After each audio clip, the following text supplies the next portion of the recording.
Not just NBFCs and FinTechs, but traditional banks are too processing loan in a few minutes. How has the credit cycle changed in India? And what are the even traditional banks focused now? Which are the prominent sector for lending the FIs are focusing on? This panel will explain the potential of digital lending and share how they are using big data, machine learning and other technologies to disrupt this space. Welcome each one of you to BFSI Virtual Summit. I must say it's India's first virtual summit by itbfsi.com, a dedicated news portal by the Economic Times. And our topic today for this particular discussion is India's great digital lending story. Credit is one of the game-changer financial product. From startups to gigantic companies and individuals to institutions, what can make the difference is only credit. For a consumption-driven economy like India, credit is very, very crucial. And the credit story of India, specifically the lending story, has evolved a lot since last couple of years with the emergence of NBFCs, microfinance companies, and fintechs. Imagine, despite of having a strong business model, businesses and SMEs earlier couldn't avail the loans from the banks and the financial institutions. And today, the millennials are even borrowing to go on a date or to buy a wedding dress just to attend a friend's wedding. How did this happen? Let me unleash the India's great lending story with the people who are the most famous and the brilliant in the lending business. I'm feeling proud to introduce you to them. Our first guest today is Umesh Revankar, MD and CEO, Shriram Transport Finance. Welcome on the show, Mr. Revankar. Second speaker is Manish Jaiswal, MD and CEO, Magma Housing Finance. Mr. Jaiswal, welcome on the show. Thank you very much, Anmol. My pleasure to be here on this forum. Welcome, sir.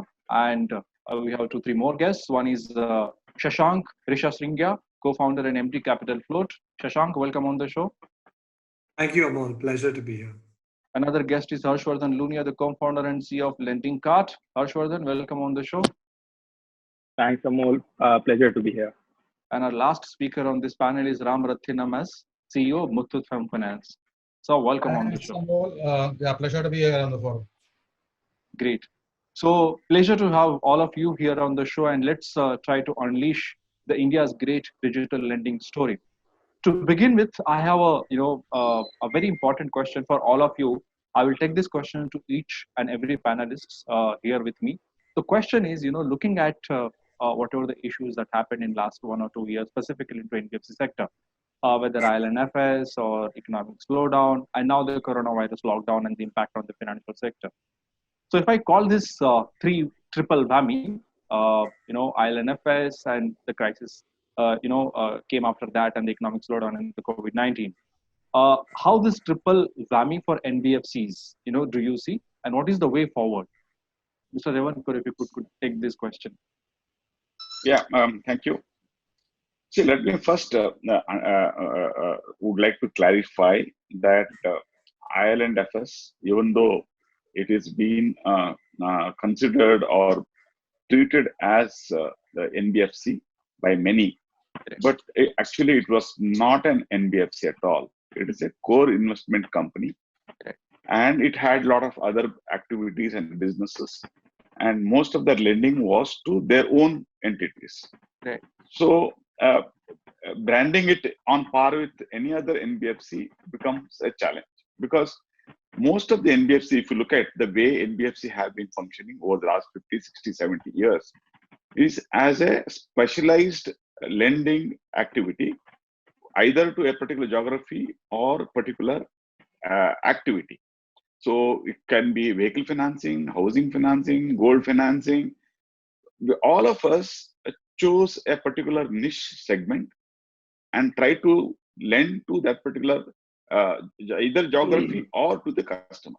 So the development of NBFC over the period has now changed, as we have been talking about new lending platforms and all. But basically, it is a niche lending with knowledge, knowledge of customer, knowledge of a business. That's how the business has emerged. Then economic slowdown is something over the last 1 year.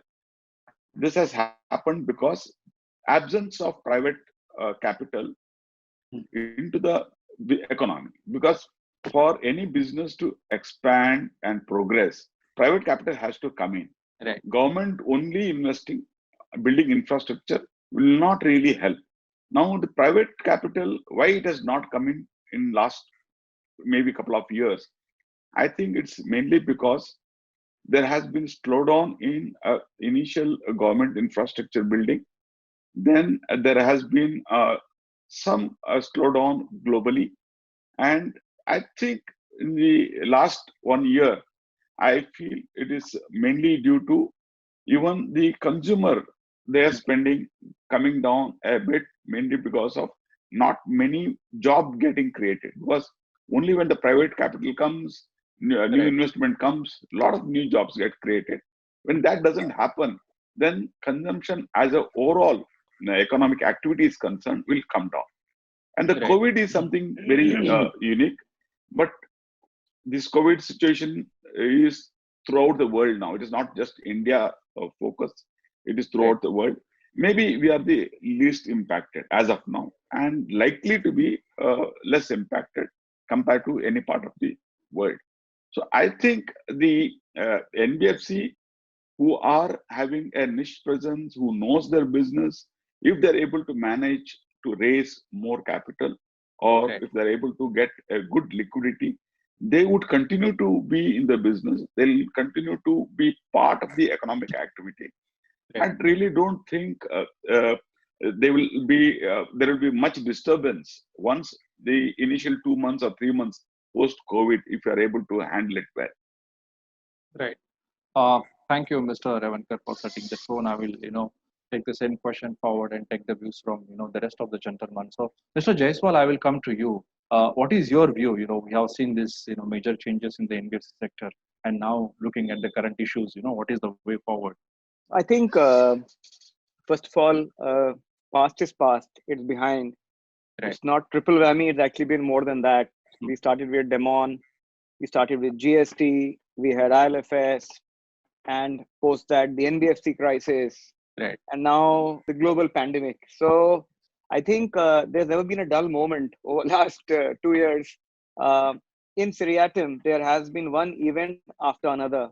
I think the economic shock has been getting compounded with every severity of each of these events as they unfolded. Let me be a little future focused or looking forward. At this stage, the issues are as follows. The first issue is of human survival. Right. I think we need to really address this issue first, and unless and until this issue is really solved, any form of insular growth would be a far away. The second issue is that a lot of business confidence in real sense will actually rev up, where people will be fearless to go out on the road and possibly hope that the new normal, even if it is a semblance of what it is right now, unless and until a vaccine is discovered, I don't think that's going to happen. Right. So what should one do under these current circumstances? I think there's a storm raging. What you should do is, the first step is conserve your capital. I think it's extremely important to hold on to your positions, stay liquid, stay solvent. And the second important part is asset quality. I think it would be very prudent at this point of time to be with your customers, not abandon them, support them. And I am relatively sure that we would wait for announcements from government on what kind of reformative packages are on the anvil. And I think we'll have to really work and provide working capital afresh, because my belief is that when there is an economic stalling, Right. and the working capital which is generated over the year, it converts into consumption capital, because people would like to store for essentials, for medicine, for grocery, etc. And therefore, it will be very important at this stage that that we work with our customers in getting them back on track. And I think it really is hand in hand. If your customers' lifeline is good, is healthy, obviously the financial would do well. So I think my strategy that be with your customers right now, know them more, connect more with them, more employees, get more data, digitize, lean, get efficient, so that when the right moment comes, you are able to recoil as this cycle starts to turn back. So those are my few suggestions. Interesting, Mr. Jaiswal. Thank you for that note. Very interesting. Ram Rathinam, I will come to you. If you could give me a brief on the same. What is the way forward do you see after whatever the fiasco that we have seen in the NBFCs? I think the NBFCs, HFCs were marginally on the path to recovery post the demand GST implementation and the liquidity crunch that happened post the ILFS fiasco. In our case, what's happened is we have a very strong parent. So though the liquidity crunch was for a period of 2 or 3 months, we've been able to bounce back. Currently we are very highly liquid, surplus liquid, and where we have invested. The other thing is that the impact is there for everybody, like Manish mentioned. It will be there on one, sticking on to positions, maintaining employee morale, boosting the morale during these times, reaching out to them in various locations. Right. And then there will definitely be an impact to the overall growth, not only growth, also in terms of the asset quality, which is also very, very critical. So currently going forward, what I think will happen is, one, keeping in touch with your employees on the ground, then keeping in touch with each and every customer, do whatever bit in terms of additional loans that the small business people will have. You can maybe look at, assess them in a different methodology and then try and sanction them, help them out in terms of the MSME kind of self-employed profiles. Then I think during this time, the COVID lockdown, people are looking at revisiting their policies, the processes, the operating models, operating cost structure. Some of them, including us, are relooking at it. I think post-COVID situations will be more of digitalization, some amount of work from home in the NBFC slash HFC space. We are not a completely IT or ITES kind of provider. Like always, Manish said, yes, risks to human life will now be viewed completely differently. The fitness, that will be viewed differently. Then you will have to continue to maintain social distancing for quite some time, even when your lockdown is lifted slowly and steadily. And then again, there is always an uncertainty on the kind of the speed and the strength of what kind of economic recovery, given the current situation we in India are having. Some economists talk about the U-shaped recovery. Some of them talk about the V-shaped recovery. We just need to wait and watch. But I feel the housing, the affordable housing in particular, will bounce back maybe probably in the next couple of quarters. The good thing is that some amount of construction has already begun, which has been announced by the government yesterday within the municipal limits. Some government agencies have started. Some of the private people are trying to get back the migrating working population to start commencing construction, which is a very good thing.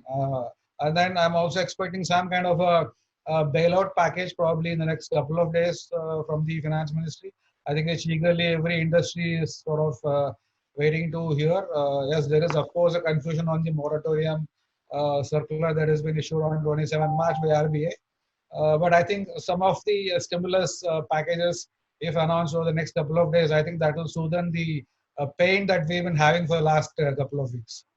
Right. In fact, everybody's eyeing on the bailout package. That is more important. Obviously, survival is a big issue. But even good to see the bankers or NBFCs who lend money to the others are also looking for a bailout package. Let's hope that the government will look into it very seriously. And now I will focus, shift my focus to the new players, the emerging players, specifically from the digital space. Shashank, your views on the same, topic that we're discussing. What is the way forward that you see after the lot of fiasco that we saw in the NBFC sector? So Amol, you talked about ILFS, the ILFS-led liquidity crisis and COVID happening soon after each other. I actually think of them as two very different events. I think prior to ILFS, the last cycle that the industry saw was 2008.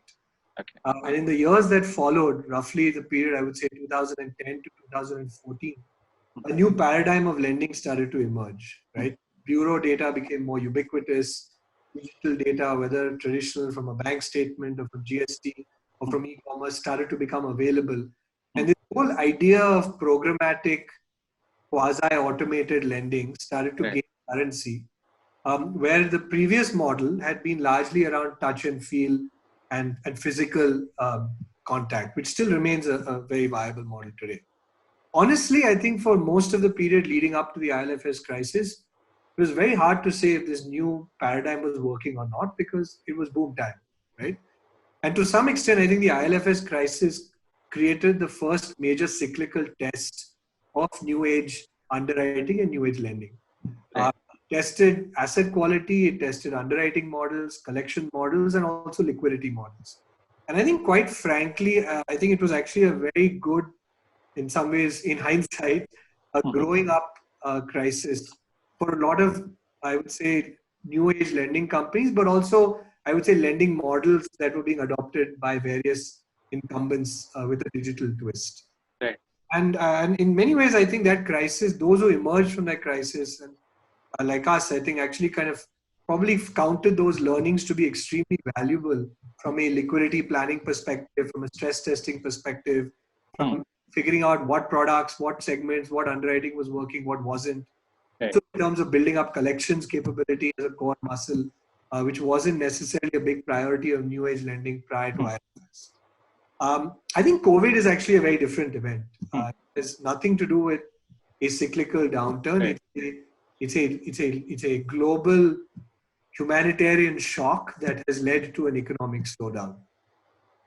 And in some ways, I actually think that the learnings that came into the NBFC sector, and particularly I think into new age models like ourselves and Harsh, during the ILFS phase, came at the right time because they've in some ways helped us weather the early stages of this COVID crisis, right? So simple things like maintaining adequate liquidity buffer, kind of having the right collections infrastructure, being able to kind of stay close to borrowers digitally and physically and monitor portfolio quality, especially through this moratorium period. I think all of those will hold the entire sector in good stead. Looking ahead, I think the key question in my mind is the shape of the recovery post-lockdown. Right. Because the reality is, given this extended lockdown, most borrowers on the ground, and particularly in the MSME sector, I think will see a severe depletion of their reserves. Right. Given that the government has limited fiscal space to really pump money into the balance sheets of small firms and households like we've seen Western economies do, the answer is really going to end up coming down to credit transmission. Right. And I think there the hope is that digital modes of transmission, particularly in smaller towns and smaller cities that might recover faster, could actually provide a path for the NBFC sector to scale lending back up and also kind of allow and enable the broader MSME sector to start to get on a path to recovery. I think. Right. So I think digital could be quite an exciting pathway and enabler towards broader economic recovery. But I think at the same time, there are I think interventions that will be needed from a liquidity and risk sharing standpoint to actually make this transmission happen. I think unlike the Western economies that had in some ways gotten their banking sector in shape after 2008, and so actually had fairly strong balance sheets and liquidity transmission engines prior to COVID, I think ILF has actually weakened us to some extent. So I think we will need to kind of understand what steps the government is envisioning post-lockdown to really enable the flow of liquidity. The infrastructure from a digital perspective, I think, will actually allow that liquidity to flow a lot faster once the lockdown is lifted. Very well said, Shashank. And now again, since you're talking about now digital, I have Harshvardhan with me. Harshvardhan, can I have your take? Yeah, sure. So, Amol, basically, I think a lot of points have been covered by Shashank, Manish, Umesh, right? Essentially, where they suggested that COVID is very different, right? So, ILFS helped us. ILFS was a downturn, which was part of a growing up economy, right? And for us, like institutions, like digital lenders and everything, we took it as a part of growing up as a company, as an institution as well, right? So, like Shashank said, you have to improve your collection practices, you have to improve your underwriting models, you have to improve and everything, right? COVID is, like Manisha suggested, basically at a much higher magnitude and level, right? So we've realized it works at 3 stages. First is you save it at the society level, right? The society and human lives have to be saved. The second level is basically the company has to be saved or the institution has to be saved. For institution saving, there are only two critical things that you need to do. Basically, one is liquidity and second is capital, right? You need to maintain your liquidity levels and capital levels. And the third thing that we are realizing is pretty critical and key in this time is communication, right? I think one of the senior members did touch upon communication, but communication with lenders, communication with your customers, communication with ecosystem, borrowers, regulator is extremely important in these times, right? So currently we are seeing few of the things, and when we touched upon like the NBFC crisis that's going on, right? Maybe the right kind of noises that are required to be heard are not heard, right? So the most important part, which I think a lot of developed economies are going through this, is that the communication is running very parallelly, very nicely across the ecosystems, where everybody is aware of the problems and everything. I think as a country, we will need to ensure that when we come out of COVID or similar crisis like this, right, the communication from the people who are on the ground, right, contributing to the growth of the economy, contributing to the GDP, right. Similarly, people like us who are NBFCs, everybody has to stay interconnected. Everybody has to be aware of problems that these guys face and everything. And second most important thing that we realize is transparency, right? So currently what we are realizing in this ecosystem or this is that there is a lack of transparency from players involved, right? It could be at the bureaucracy level, it could be at the regulator level, it could be at the NBFC level, or it could be at the borrower level, right? So I think developed economies have far more important infrastructures created for these things to be sorted, right? So we have like the president of United States coming out very frequently and talking to people, right, and suggesting to them. We're also having that trend, but I think the communication from the people and the channel below them is not that much frequent, which should happen in a country like ours, right, or a developing economy like ours. So I think the two core things that we will all need to focus on is the communication channels well built and well developed and right communication happening across all levels. And second is the transparency good enough that everybody is aware of what's happening and what others are going through. So this is basically our take and my take on this. Very well said, Harshvardhan. In fact, when you said that you're going to, raise some points, and these are my points, I, could recollect Mr. Narendra Modi giving that Saptapadi point 1, point 2, point 3. But very, very well point, and we could understand, there is a lack of transparency at some level, and in fact, even Central has passed some decisions which is not reaching to the lower level. But obviously, now moving back to our core theme, India's great lending category. Everybody is talking about not only India, but even the foreign companies and the whole world is interested in. Mr. Revankar, I will start with you, and if you could give me a, what you can say, your learnings, because your exposure in rural is huge and it's very, very important. In fact, most of the fintechs and other companies look at you and your exposure. So you could share, how your company has seen the changes in last 2 years, specifically in transport finance. What is new thing that happened to you? See, basically, what happens is when you come with new challenges, then you learn. And sometimes you try to change the path by giving a direction. But when you're dealing with masses, it is the situation that creates or that prompts people to move and change. The first change came in during the demonetization time. During that time, everybody learned that cash is no more, at least holding cash is no more advantageous. Right. So it need to be either banked or moved fast so that life can go on. So that's the time when we started pushing customers for more of a digital payment, because Shriram, as our business model is basically lending to individual operators, and their business is to carry goods and wherever possible collect cash. When you take the goods, you collect cash. When you unload, even if you get a check, you discount it and collect cash. Yes. Then pay all your creditors. So his entire cycle is cash. He never felt his bank account need to be used. The bank account was never used other than receiving a loan. So to the extent he was isolated from banking activity. We started working on that. And from then onwards, we made people to come on the board. That's a digital platform. Right. Now, initially payment gateways, then offering him new product and services. And now the latest is we are even giving a loan on tap. So he can just ask for a loan and the money goes to his bank account through RTGS. So to that extent, we have automated the system, because a business is not just giving one-time loan. Right. Business means you need a working capital or other services as you keep running your business. You take a trucking operation, you buy a vehicle, then you spend on repairs, then you replace tires, then you need insurance, then you need to pay tax, then you need to what you call put a fuel. Every time you have a transaction, and each of this a transaction you identify and consolidate and give him a total package.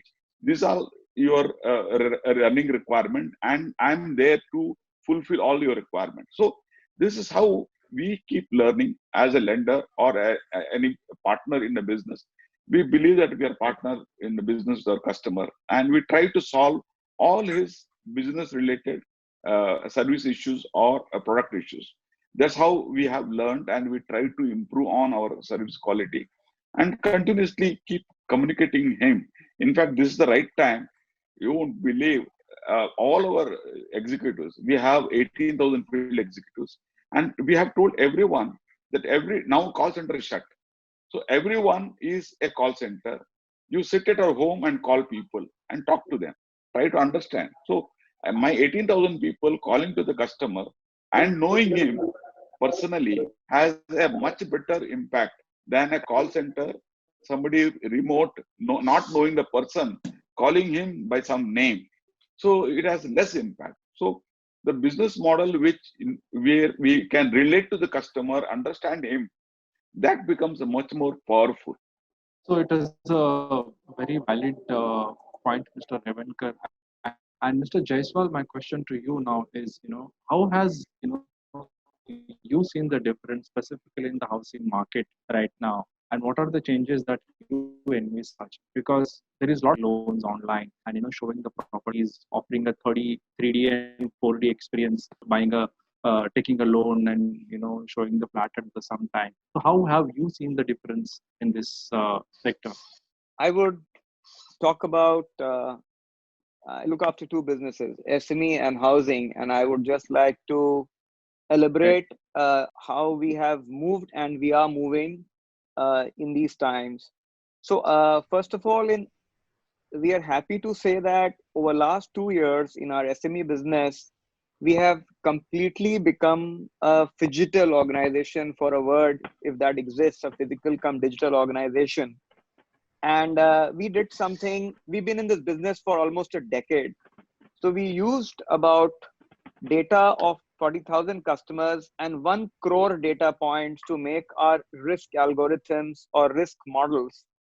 And today we are in a shape that we're a digital platform virtually seamlessly integrates end to end with a lot of APIs, and where the data fetches can give results in seconds. So to that extent, the power of decision making, turnaround time, instant gratification is something which we are living with. And we have seen that even in these times, our underwriting quality over past years, despite stressed economy, is showing better quality of asset, largely because of large data structure which we were able to flatten and work on.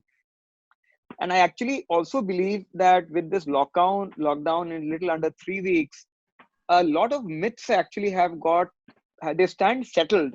One of the biggest one is working out of home. For leaders, most of us sitting here, it was actually a blasphemy.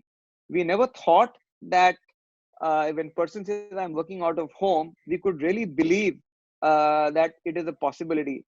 I think one of the big model shifts which will happen going forward is the digital interface, deploying work out of home, using a lean infrastructure, a leaner operating model.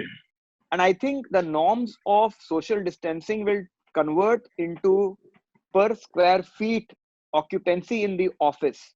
It is possible that we will work with 30-40% people in our offices, at least for near foreseen future. So therefore, and it will have obviously a different impact on the economy that it will unfold. But very clearly, even in housing, if I were to replicate platform-based, machine learning-based, artificial intelligence-based data creation, because as we are stress testing our economy right now, is the best time to generate data of good versus the bad. And I think the positive side of this particular pandemic is that you'll be able to clearly see that what is a good and what is a bad, and therefore when you can make your models, they'll be stress tested. So to that extent, I think getting digital acceleration will be very important. I also want to mention that in every crisis, our economy, which was largely stressed on parallel or a black economy, has turned less grayer and lesser shades of gray. I think when it was Demon, I think it and Jam Trinity, it moved more towards formalization, more towards digital infrastructure, more payments coming online. Now, even with this particular pandemic, which is there right now, there are more digital payments happening. So the data exhaust or data trails will be immense and phenomenal. And I think we'll have to really decode these data patterns and work towards the new norms of lending. So I see all of that coming together very nicely in next 1 year's time. And those players who have the ability and muscle to recoil, they might see a substantive advantage. Wow, that was really very comprehensive and you put a lot of thoughts together. Very, very interesting. In fact, work from home is one of the interesting model that all the CEOs or CFOs whom I'm talking to these days are, think that, will be the good one going ahead to follow. And obviously the data patterns and all that you mentioned. Since you mentioned about the digital technology and, we are going to discuss the lending story specifically in the digital way as well.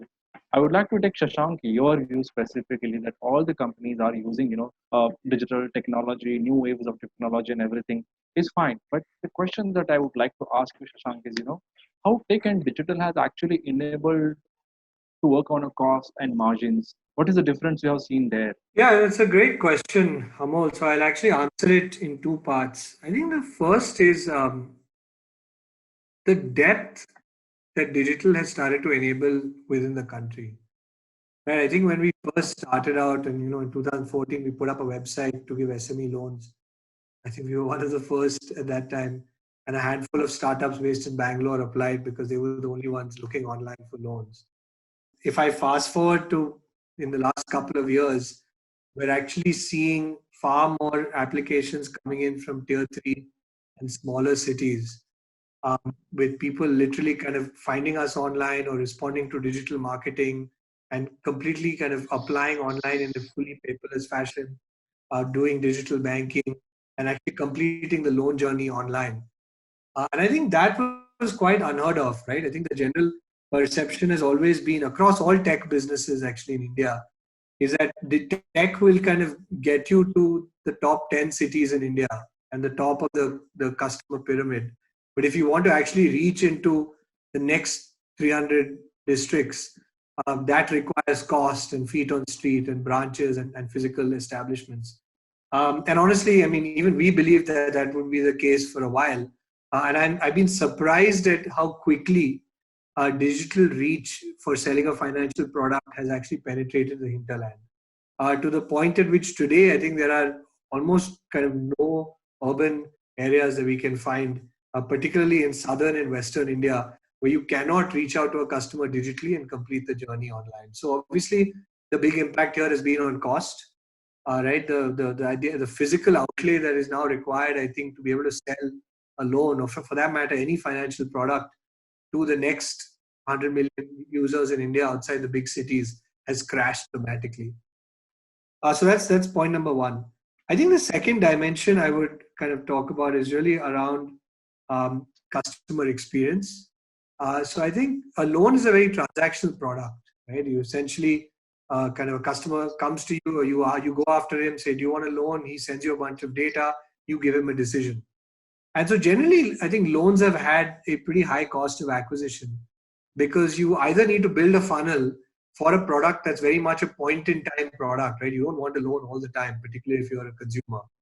But also it's a product that ultimately has a very sharp drop-off rate, right? Maybe 100 people apply, maybe you're able to solve half or less of them.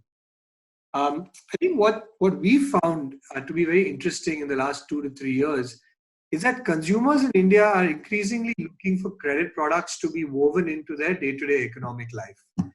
And as they are starting to live more of that life online, the desire for credit products woven into that online life is much greater, right? Let me make this a little concrete with two examples.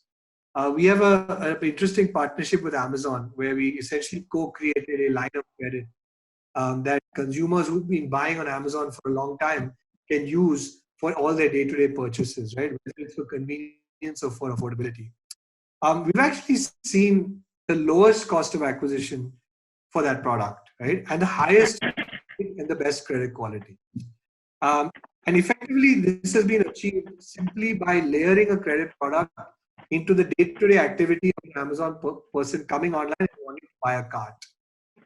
Put products in that cart and check out. And at checkout, providing that option, that simple option of turning this into a pay later or turning this into an EMI, and then underwriting the customer there and then using their transaction history on the platform has actually allowed us effectively to build one of our most profitable products.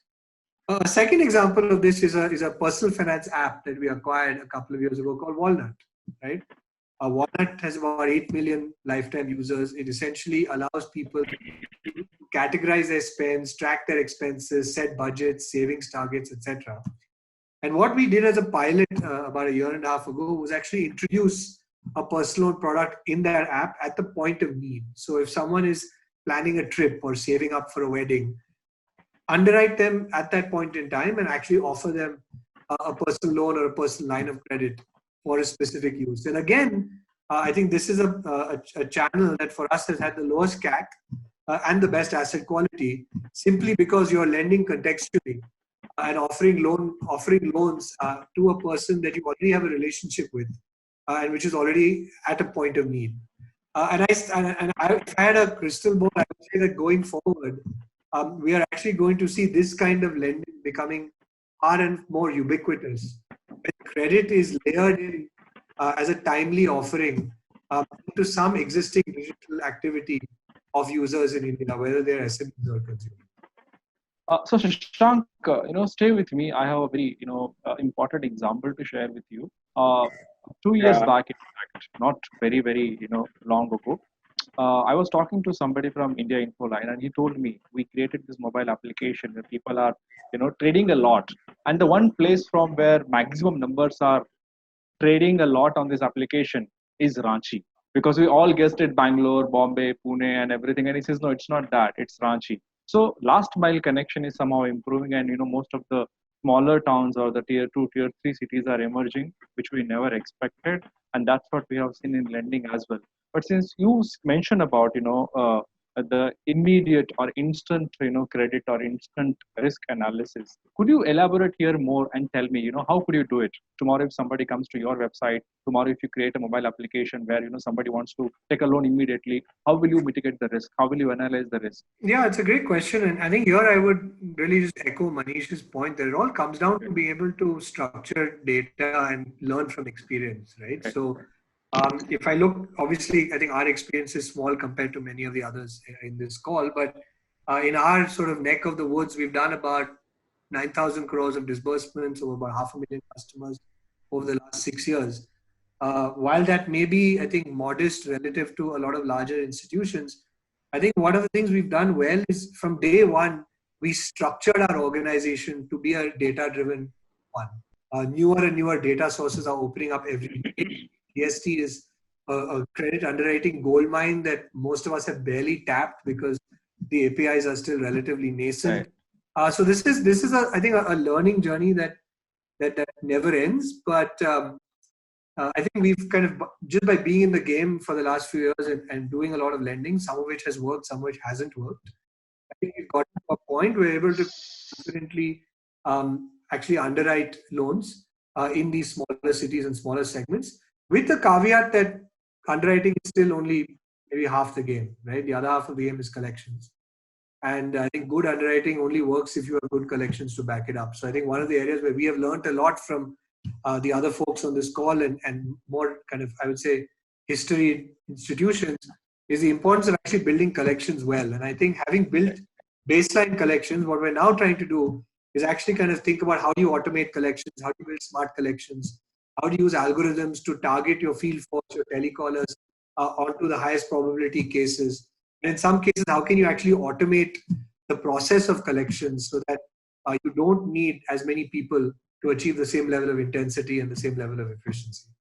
Very well, points that you mentioned. Harshvardhan, I remember the discussion that I had with you almost a year back, and you told me that how you are catching new geographies, how you are expanding, and you also became profitable then. Could you decode, your story and tell me, how are you managing, one, your cost, margins, and what exactly do you do when you hit a new geography, or when you try to decide, okay, now I want to go to Ranchi, I want to go to XYZ location? So, Amol, I agree to a lot of points that Shashank said, right? On our perspective, I'll tell you few realizations that we have had across last 6 years of how we've been building this business, right? The first thing, Amol, is that this transition to a digital model has helped us reach Bharat, right? When I say Bharat, it basically means that we have lent money in Jammu Kashmir, we have lent money in Kanyakumari, we have lent money in Guwahati, and we have lent money in Jamnagar. 99% of our borrowers we have never ever seen in our life, Amol. We have given them money digitally and it has come back online as well. But like Manish sir and Umesh sir suggested, right? This is still a business of relationship and trust, right? The means or medium of building it could be a physical medium or a digital medium, right? So one, like I said, it helps us in reaching Bharat. Second, what digitization has also helped us reach, Amol, is it's obviously useful in credit underwriting and collections, and I'll come to that part. But most importantly, it also helps you in attracting the right kind of people on your platform, right? So it has been an adage that if you give the money to right kind of people, then it will come back as well, right? And that involves underwriting and collections. But we have also realized that if you do the right kind of origination, if you already bring and attract the right kind of borrowers on your platform, then you will filter the same and give it to the same as well, right? So originating the right kind of people, like my typical borrower, Amol, is like 80% of our customers are educated, right? BA, BCom, BSc, 12+3. They are in smaller towns, right? Doing like a coaching class, computer academy, a tailor, barber, parlor, similar businesses and everything, middle-aged guys, right? 23 to 45 is almost 90% of my population of business, right? Young children, teenage children, online, right? So all of them, my customers will be on either Facebook, Google, using TikTok, ShareChat, or something like that. Comfortable dealing digitally, comfortable taking money, and even if I want to buy a CD on Amazon, and if Capital Code gives me a discount on that, and if I can pay 12 EMI, nothing like it, right? So that's there. But the true fundamentals of this business won't still change, Amol, right? Right. Very well said, Harshvardhan. Very, very, valid thoughts. Ram Rathiman, sir, I would like to ask you a specific question. Obviously, digital lending is our topic, but I would like to, ask you a question through the government's perspective, because the government is also very bullish on the digital, and they have launched many schemes specifically in the housing sector. Maybe it's Pradhan Mantri Awas Yojana, or many other schemes. My question to you here is, sir, because you are working for a home finance company, how has you seen the benefit of the government scheme specifically like this, boosting the demands for the NBFC sector in the housing segment, because that is one of the crucial segments. Have you seen any difference, and how did you try to take more benefit out of it, whether physically, digitally? What kind of models did you develop in and around that? I think if you look at the government Pradhan Mantri Awas Yojana, which is the credit link subsidy scheme, Yes. that is a very good scheme to promote housing, because the shortfall of about 45 million housing that is currently there, in India, and then 95% of that 45 million shortfall is towards the economically weaker and the low-income group of customer segments. If you look at digital, if you look at my parent, which is Muthoot Finance, we have about 4,800 branches. Everything is connected digital, which means last mile connectivity. Barring the onboarding, everything else is digital in terms of disburse funds, in terms of collections. So what we have done is, as a subsidiary of the parent, we have also extended our digital reach. So my 100% of the origination on the digital platform. Let's say the salaried underwriting happens through a digital conference and WhatsApp call and other means, and then by the time the physical file reaches the office, we have a sanction that is ready. So what we have recently done is we have looked at we created a risk score model about a year and a half before. So now that we are doing some data mining as to going back, this is a time for us to reassess your scoring model in terms of what kind of onboarding you have done. If a score was below 650 and you've rejected a loan, score was, let's say, 500 for some reason, you've rejected a loan because of previous bad credit history, whether you will be able to, that customer has gotten cured now, whether you will be able to onboard the customer today. Because housing is a long-term decision, and it's a once in a lifetime purchase making decision. So above 650, what is that we have onboarded? So digital for us is a very, we have a very big budget outlay for that.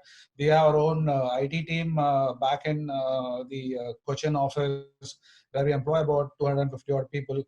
So now even the purchasers, the invoices that we need to raise for your infrastructure, your other purchases of laptops, chairs, everything is now getting done through the digital platform. Approvals are done through a digital platform. So mostly 80-85% of the work, barring some things which we can't do anything, is through a digital mode, and I think that is where the game is. In fact, we have seen a lot of improvement in our turnaround times. We have seen a lot of improvement in our productivity with the manpower intervention going less, and we've been able to also reduce a huge amount of cost in terms of our operating expenses by means of enhancing the customer experience through the digital channel. So Anmol, I would like to add to what Ramratnam mentioned. I think your question was more about the government benefits, and if I got you right, I want to share three things. I think I have never seen such a strong propensity from the government to come forward in these times and support the cause of MSMEs or affordable housing. I can only tell you that in these times, one of the very important elements on how we display our care to the customer is as follows.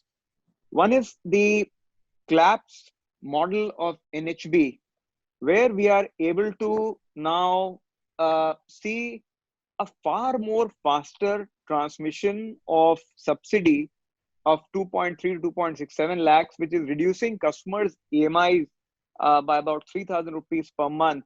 I think it's a phenomenal thing in these times when pandemic has struck, and if you are able to mop this subsidy and instead of giving any further money to him, you kind of really reduce his loan and assist him in these times. I think it is a phenomenal and very appreciable gesture which a customer is acknowledging. The second thing I want to mention that we see under our arrangement with Government of India, the subvention transmission, while we are locked out and staying at our home, we've been able to get subvention credit of around 7 crore for our SMEs for 5,000 customers. And over last 7 days, using our fintech capability, we've been able to credit these monies into customers' account, and therefore, in these COVID times, in April, they will have to pay lesser EMI. I think this is one very significant silent work done by the Department of MSME. But unfortunately, this subvention is lapsing on this March 31st. I do hope that government extend this. If they do, I think there is never a better time to extend this subvention because they form the economic backbone of the nation. So thank you so much for sharing your thoughts, Mr. Revankar, Mr. Jaiswal, Shashank, Harshvardhan, and Mr. Ramarathiman. It was really comprehensive insights, and thank you so much for sharing that. I'm so sure that the attendees, the participants will really love to listen to your perspective, and specifically after the lockdown, they will look at you with a great optimism. So thank you so much for sharing those views with us. Thank you so much for taking part in BFSI virtual conference. Thank you so much. Thank you. Thanks, Amal. Thank you. Thanks a lot. Yeah, thank you. Thank you, panelists, for such an engaging session. Now, I would like to hold on to ETBFSI editor Amol Tete for closing remarks. Over to you, sir. Thank you, each one of you. Thank you so much for attending the event with large numbers. It was India's first ETBFSI Virtual Summit. From the bottom of my heart, I would like to thank all the speakers for taking time into India's first ETBFSI Virtual Summit and sharing your remarkable perspectives. Sponsors, marketing team, sales team, product team, and editorial team, thank you so much for your participation. You can also see the panel discussions and sessions live on etbfsi.com very soon. So stay connected to ETBFSI for the in-depth coverage of BFSI sector from around the globe, and do subscribe to our free newsletter, which will give you comprehensive insights every day. Thank you so much for taking part into India's first ETBFSI Virtual Summit. Thank you so much. Well, that brings this edition of ETBFSI Virtual Summit to a close. Thank you so much, ladies and gentlemen, for being such an incredible, well-informed audience. Thanks to our esteemed panelists and speakers for imparting the electrifying takeaways. And a special thanks to all our partners, namely presented by Dell Technology and Intel, powered by VMware, Digital Innovation Partner, BMC Software and iValue, Tech Strategy Partner, Nutanix, Gold Partner, Tata Communication, Aruba and Shro Systems, Silver Partner, Micro Focus, Associate Partner, Viam and Equisoft, supporting partners Zscaler and Quest. But I would especially like to thank you all for engaging with us throughout day, for being an incredible audience, and have a lovely evening ahead. Stay home and stay safe. Thank you.